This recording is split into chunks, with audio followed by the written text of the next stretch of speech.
Good morning, good afternoon, or good evening. Welcome back. Today is Monday, January 5th, 2026, and we're in the first half of the 5th chapter of the Gospel according to Matthew today. And we find that as usual by following our daily reading plan down to the 5th, chapter 5, 1 through 26. We're going to start to break it up. The Sermon on the Mount. One day, as he saw the crowds gathering, Jesus went up on the mountainside and sat down. His disciples gathered around him, and he began to teach them. The Beatitudes. God blesses those who are poor and realize their need for him, for the kingdom of heaven is theirs.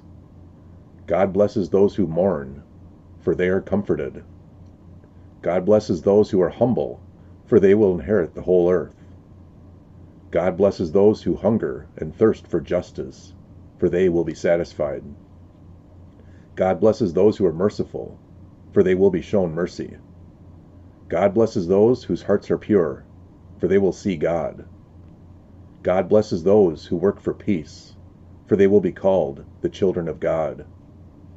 God blesses those who are persecuted for doing right, for the kingdom of heaven is theirs.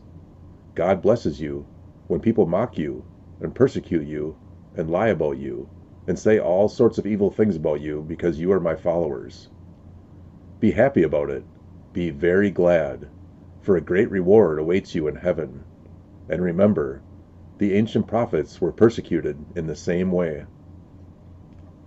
Teaching about salt and light. You are the salt of the earth. But what good is salt if it has lost its flavor? Can you make it salty again? It'll be thrown out and trampled underfoot as worthless. You are the light of the world, like a city on a hilltop that cannot be hidden. No one lights a lamp and then puts it under a basket. Instead, a lamp is placed on a stand where it gives light to everyone in the house. In the same way, let your good deeds shine for all to see, so that everyone will praise your heavenly Father. Teaching about the law. Don't misunderstand why I have come. I did not come to abolish the law of Moses or the writings of the prophets. No, I came to accomplish their purpose.